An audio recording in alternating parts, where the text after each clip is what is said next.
لو أنزلنا هذا القرآن على جبل لرأيته خاشعا متصدعا من خشية الله وتلك الأمثال نضربها للناس لعلهم يتفكرون. الحمد لله والصلاة والسلام على رسول الله وعلى آله وصحبه ومن والاه. السلام عليكم ورحمة الله. بەڕێزان خۆشحاڵم لە وانەی 207 لەوانەکانی تەفسیری قورئانی پیرۆز بێمەوە خزمەتتان بەستی ڕەزامەندی خوای گەورە و هیوادارم ئێوەی ئازیز سوودی لێوە بگرن. أعوذ بالله من الشيطان الرجيم. بسم الله الرحمن الرحيم. الذين يأكلون الربا لا يقومون إلا كما يقوم الذي يتخبطه الشيطان من المس ذلك بأنهم قالوا إنما البيع مثل الربا وأحل الله البيع وحرم الربا فمن جاءه موعظة من ربه فانتهى فله ما سلف وأمره إلى الله ومن عاد فأولئك أصحاب النار هم فيها خالدون. بەڵێ خۆشەویستان وەکو لە دووانەی ڕابردووش لە خزمەت ئەواتە پیرۆزەدا بووین. ئیتر گەیشتینەوەی کەوا هەندێک لە مەسائیل و ئەحکامی ریبا باز بکەین لەبەرەوەی کەوا بەڕاستی وەکو دەردێک لە هەموو دنیاوە بە تایبەتیش لە بازارەکانی ئێمەش لە وڵاتی مسلمانانیش بەداخەوە ئەنواعی ریبا بڵاو بوویتەوە. ئیتر لە بۆ بەرچاوڕوونی هەموو لایەکمان هەندێک لە ئەحکامەکان باز دەکەین. گوتمان کەوا 6 صنف لە ئەسنافی ریبەوی هەیە شەرعەن کەوا 500 باسی کردیە: زێڕ و زیو ئەوە 2، گەنم و جۆ ئەوە 4، خورما و خێ ئەویشیان ئەوە 6. ئەو 6 صنفە وەکو باسمان کرد ئەگەر هەر یەک لەوانە بە مقابلەکەی خۆی گۆڕدراوە ئەگەر چی باشی و خراپیان هەیە بەڵام پێویستە وەکو دەڵێ التەقابض والتەماثل، واتە هەر یەک لەوانە مەسەن زێڕ بەرامبەر بە زێڕ، زیو بەرامبەر بە زیو، خورما بەرامبەر بە خورما، گەنم بە گەنم، جۆ بە جۆ، خێ بە خێ، هەرێک لەوانە مقابل بەوەیت کە گۆڕدراوە تەعاملی پێکرا پێویستە ئەو دوو شەرتەی تێدابی. ئەگەر نادەبتە ریبا یەکەمیان تەماثل بی، واتە هەندیەک بی، چیلۆیەک لەو بابەتەی پێویستە بە چیلۆیەک لە هەمان بابەت بگۆڕدرێتەوە، نەک بڵێ وەڵا ئەو خورما باشە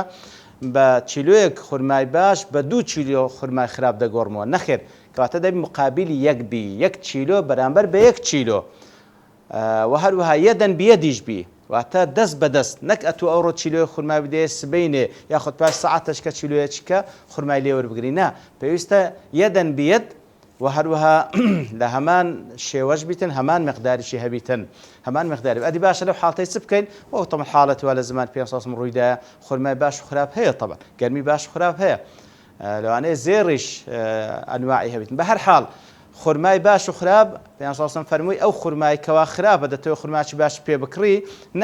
ناکرێ بیگۆڕیەوە چیلۆیەک بە 2 چیلۆ خۆت بەکەم تولیداتە، نە،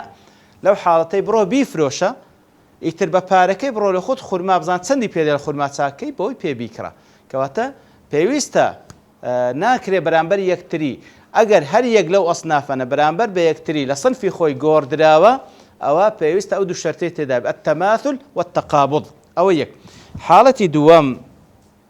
حاڵەتی دووەم ئەوەیە کە إذا بيع الشيء بغير جنسه مع اتحاد العلة، کەواتە ئەگەر هەر یەک لەوانە بە غەیری جنسی خۆی گۆڕدراوە بەڵام هەمان عیلەت کۆیان دەکات، وەکو چی؟ کە ذهب بفضة. ئێستا گوتمان زێر بە زێر دەبی تەماثل و تەقابڵی تێدابی، واتە هەمان مقدار بی و هەروەها یەدەن بەیەدیش بی. ئەدی ئەگەر زێر بە زیو گۆڕدراوە ئەوانە لێرە یەک عیلە کۆیان دەکاتەوە، هەردووچیان پارەنە بەڵام جنسی یەکیش نین، ئەوە زێرە ئەوە زیوە، ویا خود با بڵێن ئەوەی گەنم و جۆ لە جنس یەک نینە، گەنم گەنمە، جۆش جۆیە، بەڵام یەک عیلانە، هەردووچیان خواردنە. لەو حاڵەتەی حکمەکە چییە؟ فيشترط لذلك التقابض دون التماثل. لو حالتي يك شرطية لو يكوتمان تقابض التماثل ليردا بس تقابض هي تماثل واتدبي لهمان مجلس أو قضية بكرة، لهمان مجلس نابي تأخير بكرة، نابي تأجيل بكرة، بەڵام مقداریان جودا مەسەرەن چیلۆیەک زێر لەوانێت لە بۆ نمونە 10 چیلۆ زیوی پێدێ احتیادیە بەڵام دەبی لە هەمان مەجلیس بی نابی ئەمن ئەو ڕۆژێڕەکەی بدەمێ لە بۆ سەعاتش کە بێمەوە ئەو زیوەکە وەربگرم نەخێر دەبی یەدەن بيد بی یەدەن بيد أو زوكو دلي فيصح أن يبيع 100 غرام ذهب ب 500 غرام فضة بشرط القبض في المجلس كواتا دبي لهمان مجلس بي دبي لهمان مجلس وزلوه دا ليرة دا مثلا قوتمان استا زيرو زيو اگر زير بزير بي دبي هنديك بي وهروها يدن بيدش برام اديك زير بزيو بي طبعا لبرا قيمتيان جدا دكري قيمتيان باب كميان جدا بي چیلۆیەک زێر بە 5 چیلۆ زیو دەگۆڕمە بەڵام دەبی لە هەمان مەجلیس بی هەتا پارەش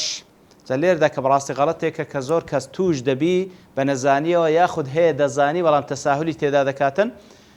کڕینی زێر طبعا بە پارە دەیکڕین هەر یەک لە ئێمە کە زێڕی بووە بە پارە دەیکڕی زێڕیش لەگەڵ پارەی طبعا عولەما دەڵێن پارەش ئەو پارەی کە ئێمە بەکاری دەینین حکمی زێر و زیوی هەیە لەبەرەوەی هەر یەک لە ئێمە دەزانین ئەو پارەی هەر وڵاتێک بەکاردێن ڕەسیدی خۆی هەیە لە مقابلدا لە بانقی دەولی کەواتە ئەو زێر و ئەو پارە و ئەو دینار و ئەو دۆلاری کەوا بەکاری دەینین مقابل بە زێر و زیوە لەو حاڵەتەی ئەو حکمەی دووەم دەیگریتەوە ڕاستە مەسەلەن زێر بەرامبەر بە دینار زێر بەرامبەر بە دۆلار دینار بەرامبەر بە دۆلار ئەوانە یەک عیلیان هەیە کە هەمووی پێیان گوترێ پارە بەڵام جنسیشیان جودایە دۆلار فەرقێ لەگە دیناری و هەروها زێر فەرقێ لەگە زیوی زێر فەرقێ لەگە دیناری دۆلار فەرقێ لەگە زێڕی لەو حاڵەتەی دەبی کاتێکەوە تەعاملی پێ دەکەی مەسەن ئەمن میسقالێک زێر دەکڕم بەو هەندە دینارەی پێویستە لەو کاتێکەوە ئەمن ئەو معاملەیە دەکەم لەگە زێڕنگرەکەی لە هەمان مەجلیس زێڕەکەی لێ وەرگرم و پارەکەی بدەمێ زێڕەکەی لێ وەرگرم و پارەکەی بدەمێ ناکرێ زێر بەقەد بکڕدرێ ناکرێ زێر بەقەد بکردرێ یان دەسم 5 مسقال زێڕی دەکڕم پارەم نییە کەنجین هەموو دەدەمەوە ئەوە دەبتە ڕیبا بەڕاستی برێ کاکەەوە 5 مسقالم لێت وەرگر قەردە 5 مسقالت دەدەمەوە ئەو مۆزوعەکە بەڵام کڕینی زێر بە پارە بە قەرد نابی کە بەڕاستی زۆر خەڵک تێکەوتینە زێر دەکری بە پارە بەڵام پارەکەیشی ناداتێ لەو حاڵەتەیدا تووشی ڕیبا دەبی کەواتە ئاگادار بین زێر و زیو کڕینی بە دینار و بە دۆلار پێویستە یەدەن بەیەد بی یعنی کە زێڕەکەت لێ وەرگر پێویستە پارەکەی بدەیە نابی بچێ دەرێ دوکانەکەش ئەو جە بێوە ژووری نە لە هەمان مەجلیس یەدەن بەیەد لە دەستت وەرگر پارەکەی بدە دەستی بە دینار بوو یان بە دۆلار بوو حتا گۆڕینەوەی دینار و دۆلارش بە هەمان شێوە ئەوەش مشکلەیە کە خەڵک تووشی بووە ئەوەش حسابی زێر و زیوی لۆ دەکرێت بەرەوەی ڕەسیدە وەکو گوتمان لێیە کاتێک کاتوو دەتەوێت دۆلار بکڕی بە دینار طبعا مەسەرەن لە بۆ نمونە وەرەقەچی دۆلاری بە 125,000 ئەتوو کە وەرەقەکەی وەردەگری پێویستە 125,000 بدەیە دەستی پێویستە 125,000 بدەیت نەک بڵێ ئەم وەرەقەت لێ وەردەگرم سبەینە پارەکە لۆ دەینم دەبتە ریبا ئاگادار بین لێی وەرگرە بە قەرد ڕێکاکە من ئەو وەرەقەیەت لێ وەردەگرم بە قەرد بەڵام سبەینە یەک وەرەقە دۆلاری بدەوە کەواتە ئاگادار بین کاتێکەوە ئەو ئەسنافانە لەگەڵ یەکتری تەعامل دەکرێت پێویستە یەدەن بەیەد بی نابی تەعجیلی تێدا بیتن کەواتە لە بۆ ئاگاداری پێویستە زەرکڕین بە قەرد نییە دۆلار گۆڕینەوە بە قەرد نییە کاتێکە وەرگر دەبی دەم و هەمان پارەی بدەوە دەستی هەمان پارەی زێڕەکەی بدەیە دەستی ئەگەر نا دەبیتە ریبا إذا بيع الشيء بغير جنسه أو قتمان إذا بيع الشيء بغير مع عدم الاتحاد في العلة أجر شتيق لأصناف زكوي لو شش صنفي بغير جنس خوي جوردرا وياخذ كراف روشرا علة تيدانا بوكو كبيع القمح بالذهب أو الملح بالفضة فلا يشترط لا تقابل ولا تماثل كواتا لو حالة السيم قتمان أو شش صنفا كاش أصناف ربويان في قتري أجر يقلوانا مثلا بابرين گەنم ئەگەر بە گەنم بیگۆڕیەوە پێویستە هەمان مقدار بی لە هەمان کاتیش بی بەڵام ئەگەر گەنم بە جۆ بیگۆڕمەوە دەکرێ مقداریان جودا بی گەنم بە قیمەترە لە جۆ مەسەرەن چیلۆیە گەنم بە 2 چیلۆ جۆ بەڵام پێویستە لە هەمان مەجلیس بی بەڵام ئەدی ئەگەر علەشیان لێک جودان لەبەر گوتمان گەرم و جۆ مەسەن هەردووشیان دەکرێنە خواردن دەبی یەدەن بەیەد بی بەڵام لە مقدار جودانە مشکلەک نییە بەڵام ئەدی ئەگەر علەشیان یەک نەبی وەکو گوتمان ئێستا زێر بەرامبەر بە گەنم زێر بەرامبەر بە خێ پارە بەرامبەر بە خێ پارە بەرامبەر بە خورما لەو حاڵەتەی اعتیادیە مادام علەیان جودایە و جنسیشیان جودایە لەو حاڵەت نە تەقابڵ شەرتە نە تەماثولی شەرتە نەدەرێن هەمان مقدار بی نەدەرێن یەدەن بەیەدیش بی اعتیادی ئەوانە بە قەردیش بکردرێ والله ئەعلەم. ئیتر ئەوە کەمێک بوو لە ئەحکامەکانی با بڵێن ئەسنافی ریبەوی کە وەکو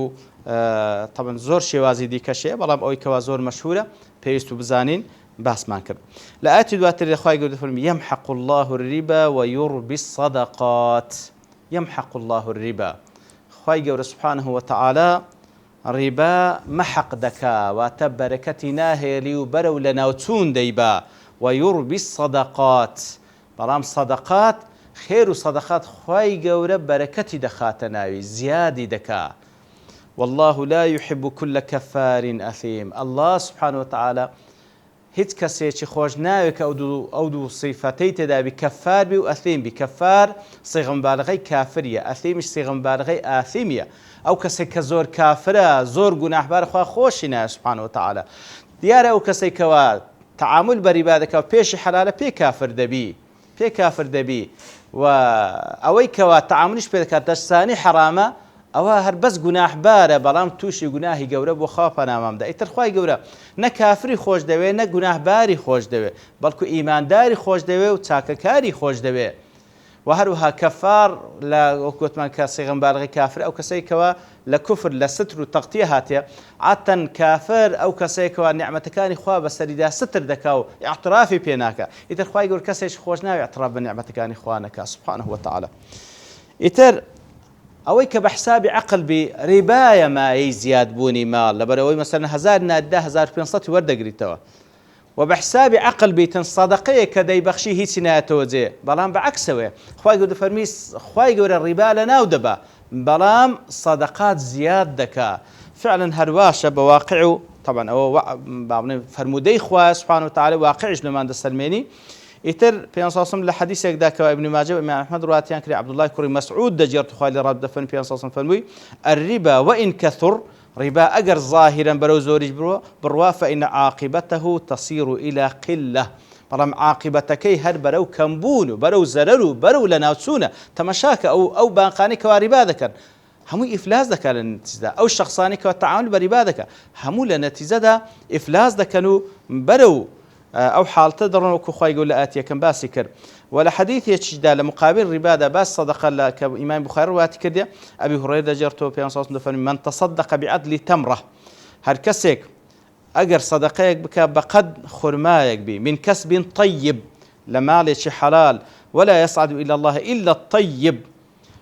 هیچ شتێش لۆرای خوای گەورە بەرز نابێتەوە قبول ناکرێ إلا لە حەلال نەبی فإن الله يتقبلها بيمينه خوا بەدەستە ڕاستی وەری دەگری سبحانه وتعالى ثم يربيها لصاحبه ئەوجا خوای گەورە ئەو سەدەقەی کەوا فلانە کەس کردیت هەر کەسێک کردیت لە ماڵێکی حەلال لێی وەردەگری و ئەوجا لە بۆی پەروەردە دەکا و گەورەی دەکا كما يربي أحدكم فلوه کو پەروەردەی دەکا نمونەیەک دەینتەوە هەر وەکو یەک لەنگۆ کاتێکەوە بەس کەماینەکی هەبی فلووەتە ئەو جوانیەی کەوا تازە لە شیر کرایتەوە دەفەرم هەرێک لەنگۆ کو ئەو جوانیەی بەخێو دەکاتن هەندە ئێتمان پێ بدا ئیتر خوای گەورە ئەوها پەروەردەی دەکا ئەو سەدەقەی ئەو کەسەکە وەردەگری ئەگەر بەقەدەن کە خورماش خوای گەورە پەروەردەی دەکا حتا تەکونە مثل الجبل حتا وەکووە هەندی چیایەکی لێ دێ کەواتە دیارە والله يضاعف لمن يشاء بەڵێ سەدەقە ئەوها زیاد دەکا لای خوای گەورە و بەرەکەتیشی لە دنیایە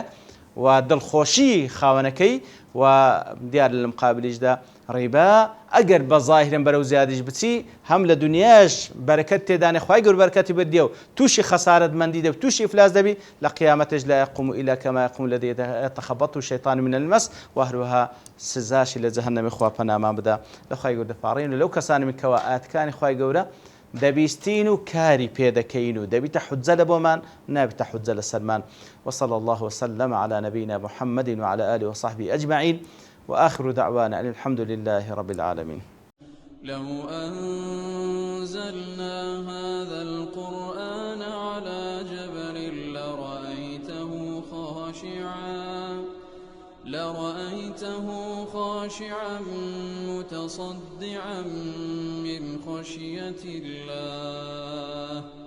وتلك الأمثال نضربها للناس لعلهم يتفكرون